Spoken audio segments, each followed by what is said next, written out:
good afternoon, good evening, depending on your time zone. My name is Pastor Yemi Omogboyiga.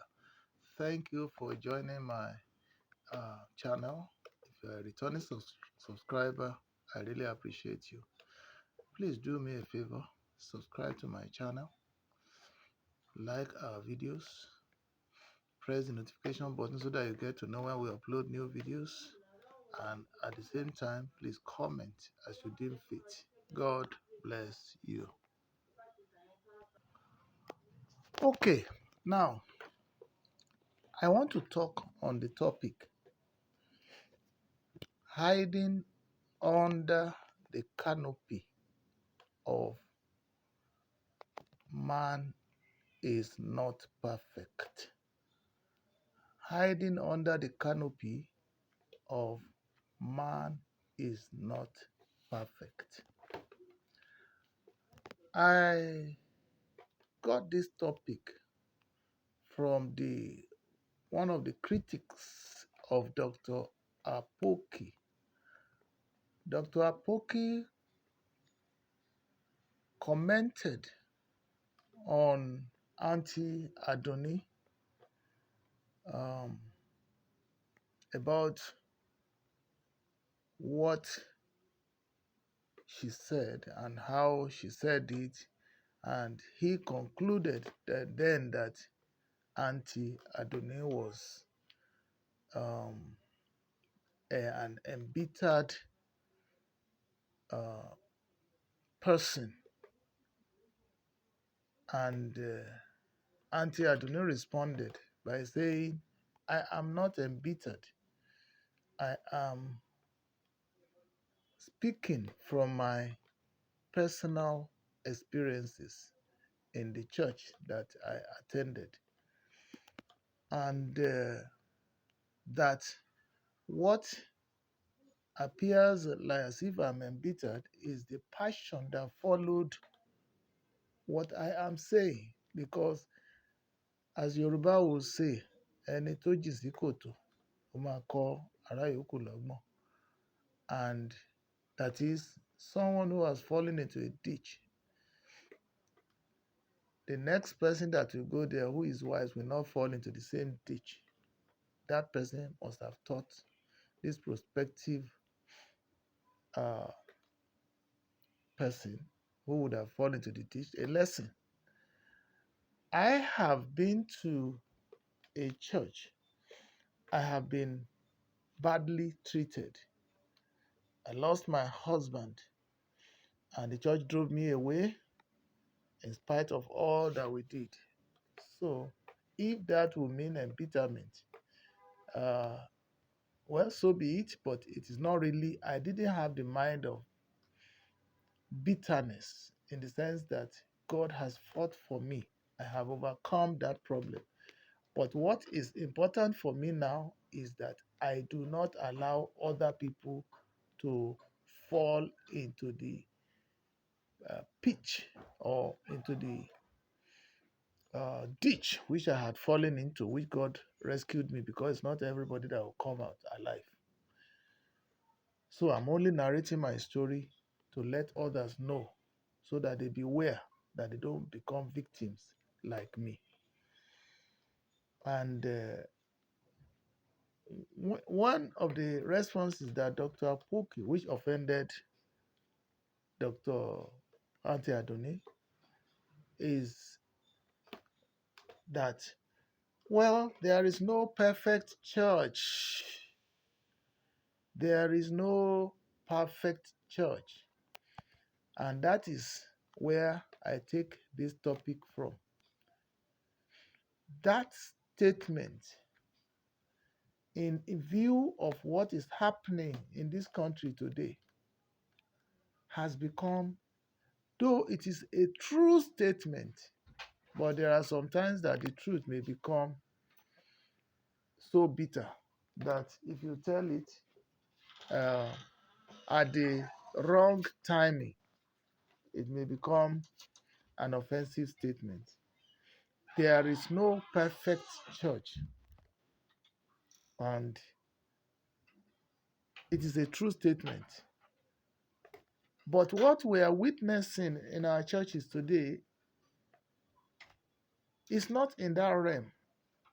It is in the realm of our churches being deliberately wicked, greedy, especially the Pentecostal movement, being deliberately wicked, insensitive, unloving, uncaring, greedy for gain, and mindless of the souls of the people that they are leading.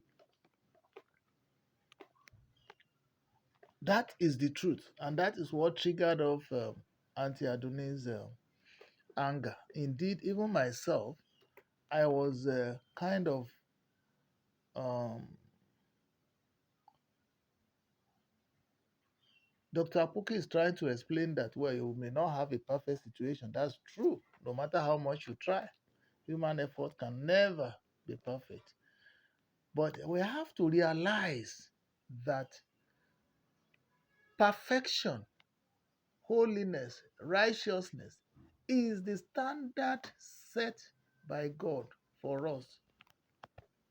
And everybody will do everything within his or her capacity to the maximum limit he or she can get to, trying to meet that standard. It's like in our schools, you set 100% as the maximum, and everybody will score whatever they will score, either scoring the whole thing or scoring below. And most often, even with the school standard, you discover that those who will score from 70% above, they are the people we are calling the A's of this world. That is, so from 70% to 100% has become an A.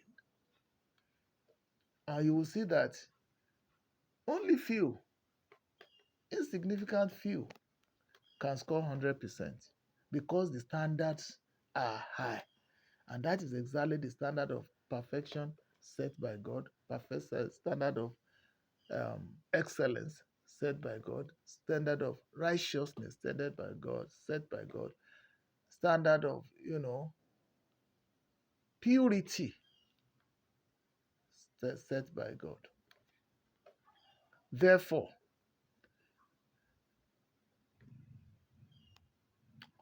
we know that it is difficult to attain.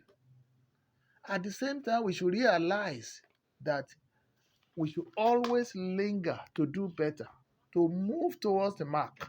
Just like Paul would say, I'm not yet there.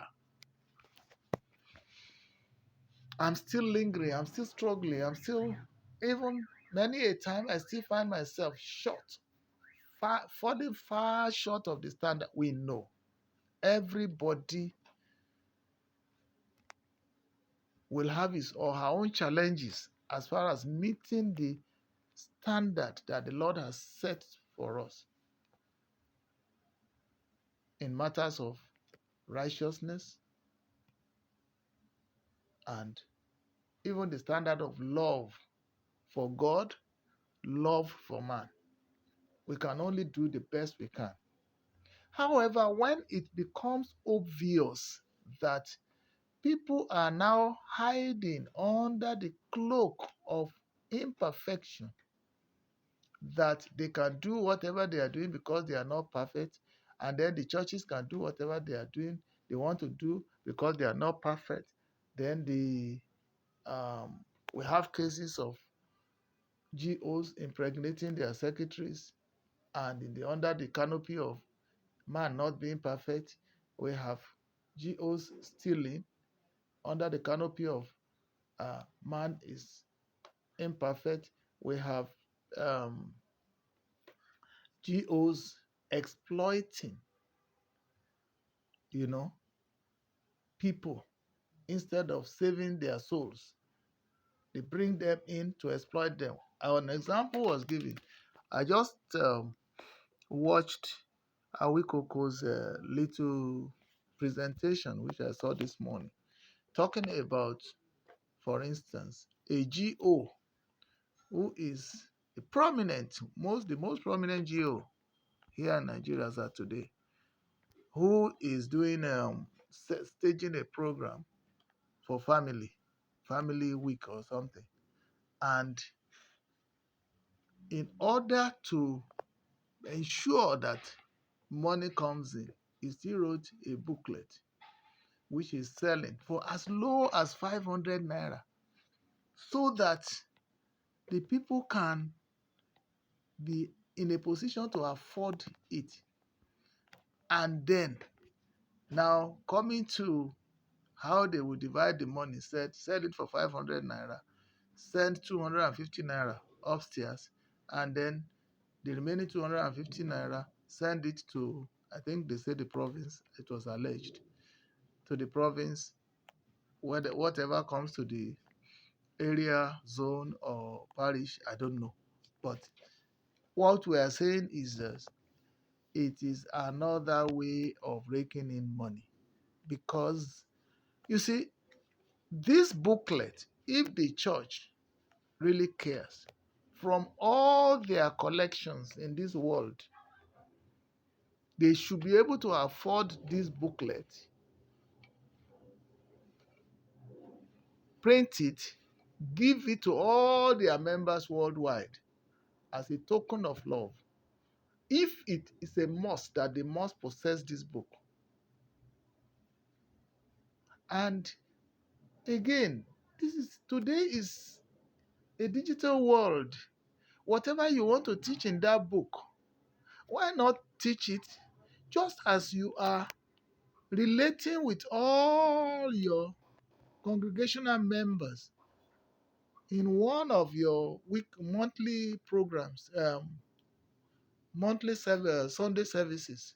Why not record that book and gather them together like that, and you know teach from that book to everybody, so that they could equally benefit from it, and free of charge. I know you still collect money for Thanksgiving, you still collect money for other things, you know. Even if you have done that one, would have known that you it profited the people, because at least they will go home with such messages that will better their lives. So, writing such a book is to make money. And with the network of your people, look, if 2 million people buy 500 naira worth of books, you know what that means? 2 million people buying 500 naira. You know what they mean? That means. And that is the strategy to bring in money, as usual. So, if you are now saying that, we are now saying that, okay, let these people have something that of value that will help them to have produce something of sale value themselves. And you are now hiding under those of us who are defending the GOs. After all, they nobody is perfect, and the man cannot do everything at the same time. I laughed when one of my uh, lead pastors in those days, when I was in RCCG, said, I said, this man is not preaching holiness. He's not teaching holiness. He's preaching money. He's teaching money. And the money is to be raked into his own coffers, the church coffers and his own coffers. Is not to the benefit of the congregants. He said the man is teaching and preaching holiness. After all, man cannot in one sermon cover all the things in this world, all the topics in this world. I looked at, look, come and tell me any of the sermons that papa will preach that will not, at a point, introduce money to. Call it free sermon. Tell me. Go and check. Go to the booklet that he wrote. Go and check. And when we are talking, You say, after all, nobody is perfect, this and that. It's a wrong notion. This is why we have been carried this far, cheated this far, exploited this far. We should learn to read between the lines. We should learn to think outside the box.